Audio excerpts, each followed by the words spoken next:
অনেক সন্তান বাবার কারণে ছেলে জাহান্নামী হবে, মার কারণে মেয়ে জাহান্নামী হবে। সেই দিন একজন আরেকজনের শত্রু হয়ে যাবে। সেই দিন হবে খামসিনা আলফা সানাতিম মিম্মা তাউদ্দুন। সেই দিন হবে 50,000 বছরের ন্যায় একটা দিন। আমাদের যেই দিন, এই একদিন, সেই দিন হবে কিয়ামতের দিন, হবে 50,000 বছরের ন্যায় একদিন। সেই দিন মাথা এক মুঠো হাত উপরে থাকবে সূর্য। এই দুনিয়া এবং আখেরাত গড়ে তোলা হবে। এজন্য আমাদের কাছে আসছে আল্লাহ রাব্বুল আলামিন পবিত্র কুরআনুল কারীমের মধ্যে একটি আয়াত নাযিল করেছেন। বলছেন, নারী গাড়ি বাড়ি সন্তান সন্ততি আস্থাপর অস্থাপর এই সমস্ত জিনিসের প্রতি মানুষের আকাঙ্ক্ষা থাকে জনমভর। এই সব জিনিসের প্রতি সবার আকাঙ্ক্ষা থাকে। আল্লাহ তাআলা বলছে জিনাতুল হায়াতিদ দুনিয়া, সন্তান সন্ততি এর মধ্যে সবচেয়ে মূল্যবান হচ্ছে সন্তান সন্ততি। এটা হচ্ছে সম্পদ, সবচেয়ে মূল্যবান সম্পদ। আল্লাহ বলছে জিনাতুল হায়াতিদ দুনিয়া, এই সন্তান সন্ততি হচ্ছে সৌন্দর্য। আরেক আয়াতে আল্লাহ তাআলা বলছে যে ফিতনা, ইন্নামা আমওয়ালুকুম ওয়া আওলাদুকুম ফিতনা। আপনার আমার এই সন্তান সন্ততি আবার ফিতনা হয়ে যাবে, ফিতনার জন্য ফিতনা হয়ে যাবে আপনার আমার জন্য। কারণ এমনও দেখা যায় অনেক সন্তানের কারণে বাবা ফিতনায় জড়িয়ে গিয়েছে। হালাল হারাম তোয়াক্কা না করে বিভিন্ন সময় বিভিন্ন ইনকাম তারা করে। এজন্য ওই বাবা সন্তানের কারণে ফিতনায় জড়িয়ে গিয়েছে। আরেক আয়াতে আল্লাহ তাআলা বলেছেন আদুওয়া, এই সন্তান সন্ততি আপনার আমার জন্য, বাবা মার জন্য শত্রু হয়ে দাঁড়াবে। কোন দিন শত্রু হবে? কাল কিয়ামতের দিন। কারণ কাল কিয়ামতের দিন মা তার মেয়েকে চিনবে না, বাবা তার সন্তানকে চিনবে না, ছেলেকে চিনবে না। একজন অপরের ভয়াবহ, একজন অপরের শত্রু হয়ে দাঁড়াবে। কারণ অনেক সন্তান বাবার কারণে ছেলে জাহান্নামী হবে, মার কারণে মেয়ে জাহান্নামী হবে। সেই দিন একজন আরেকজনের শত্রু হয়ে যাবে। সেই দিন হবে খামসিনা আলফা সানাতিম মিম্মা তাউদ্দুন। সেই দিন হবে 50,000 বছরের ন্যায় একটা দিন।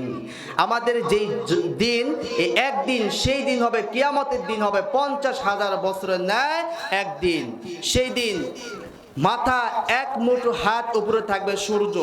এই সূর্যের তাপে মাথার মগজগুলি কান নাক বেয়ে বেয়ে পড়তে থাকবে।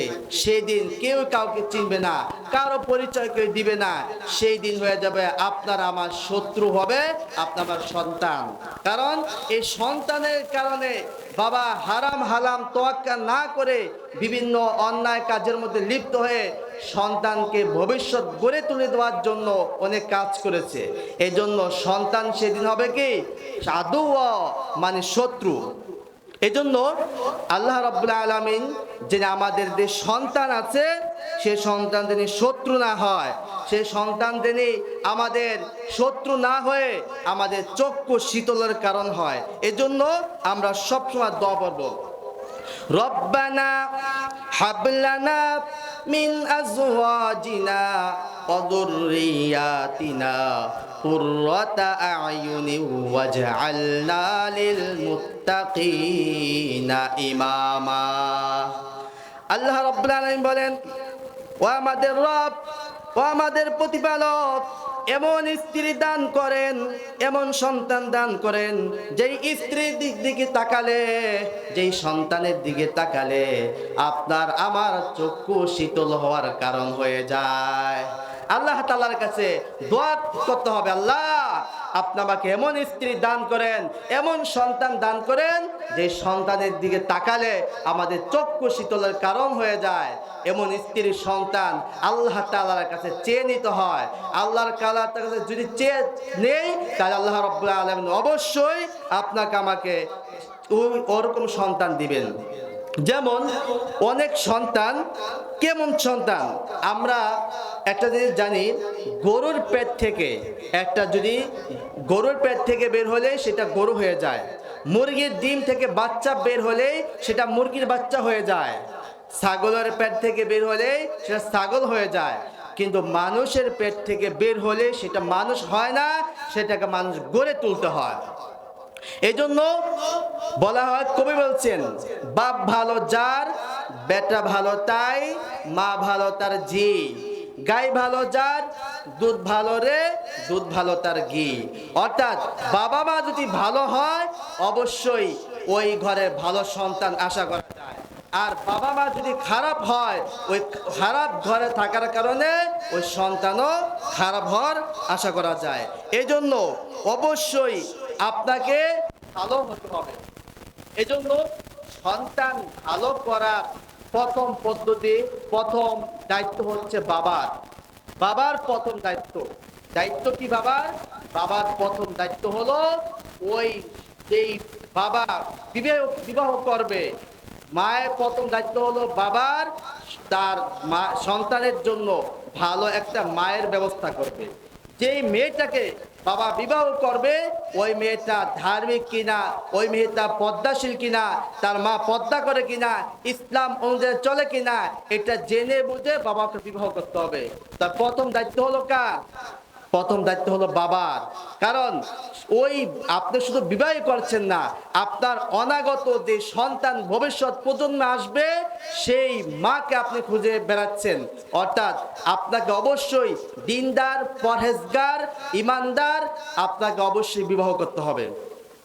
অবশ্যই আপনি যদি বিবাহ না করেন তাহলে সঠিকভাবে তাহলে ওই ঘরে ভালো সন্তান আশা করা যায় না।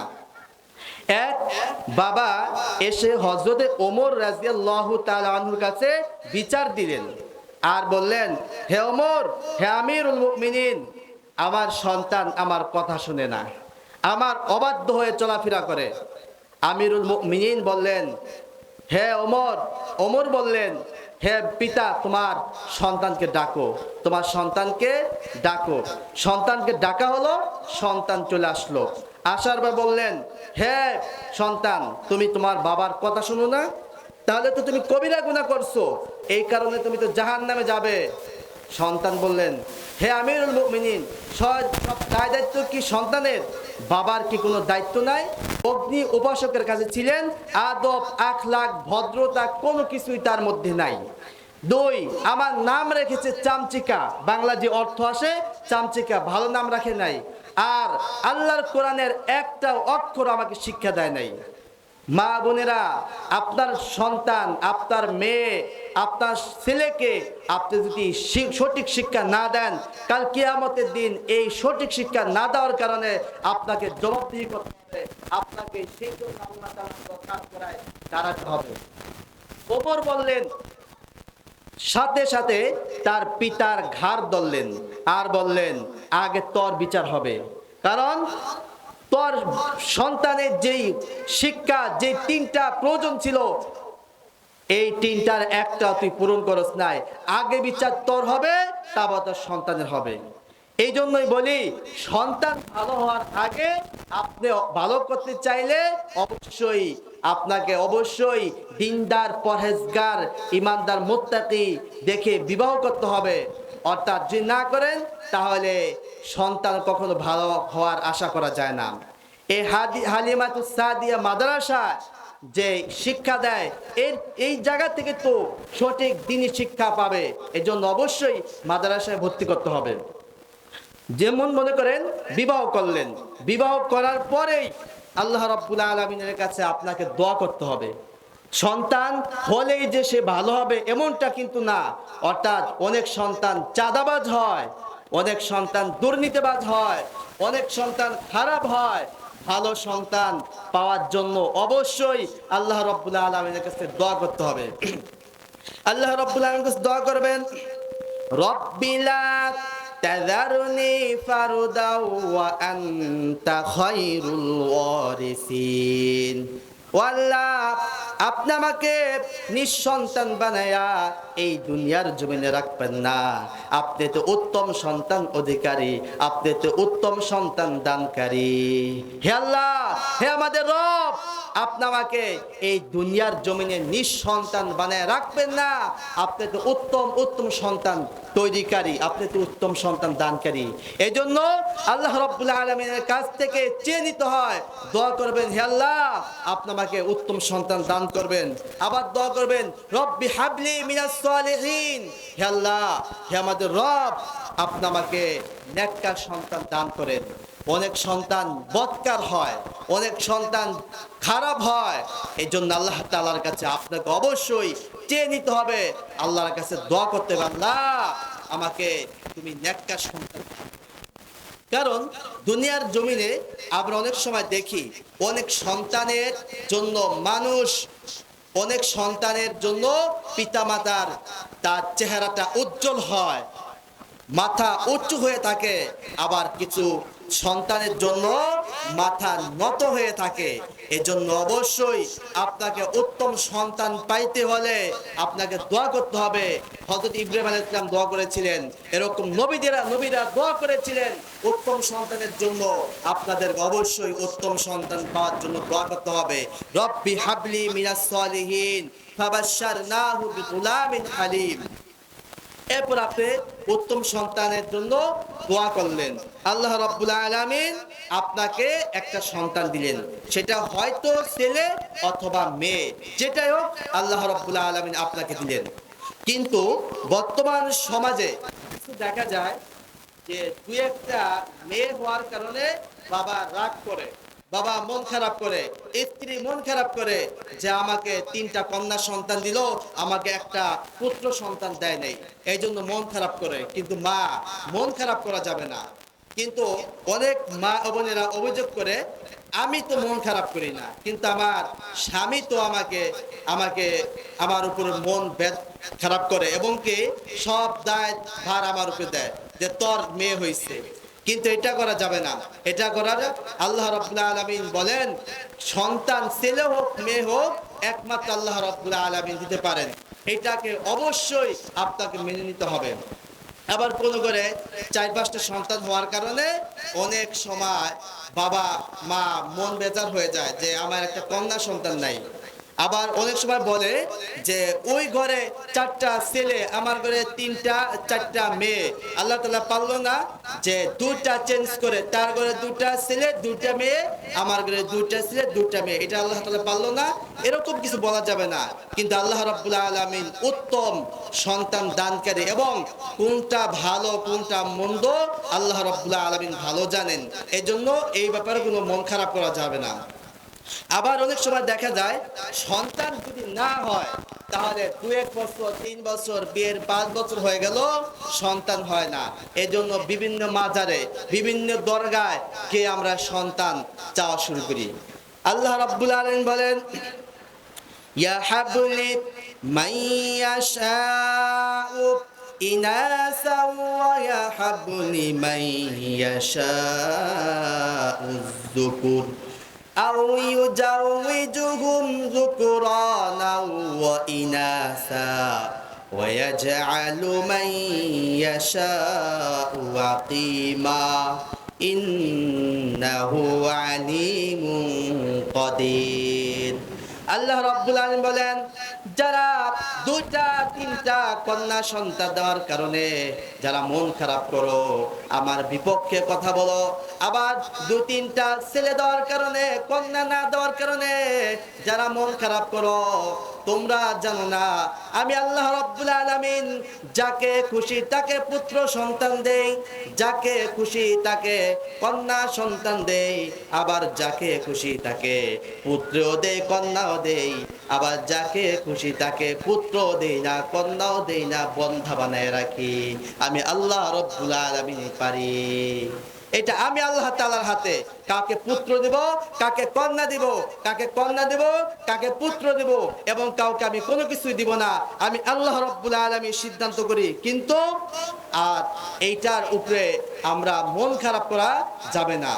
আবার বলে, তোমরা শুধু তাই নয়, 2টা কন্যা সন্তান দেওয়ার কারণে তোমরা যারা মন খারাপ করো, তোমরা তো জানো না, এমন এমন দম্পতি আছে 10 বছর 20 বছর পর্যন্ত আমার দরবারে কান্নাকাটি করে, কান্নাকাটি, নামাজের মধ্যে কান্নাকাটি করে, তাহাজ্জুদ নামাজের মধ্যে কান্নাকাটি করে। 3-4 বছর নয়, 20-30 বছর হয়ে গেছে। আমি আল্লাহ রাব্বুল আলামিন তাদেরকে এমন পরীক্ষার মধ্যে ফেলে দিয়েছি, তাদেরকে একটা কন্যা সন্তান দেই নাই। আর তুমি কন্যা সন্তান পাওয়ার পরেও তুমি কান্নাকাটি করো, তুমি গালমন্দ করো, মন খারাপ করো। আল্লাহ রাব্বুল আলামিন আমাদেরকে এই কন্যা সন্তান পাওয়ার পরও আল্লাহ রাব্বুল আলামিনের শুকরিয়া আদায় করার তৌফিক দান করুন, বলুন আমিন। আবার অনেক মা,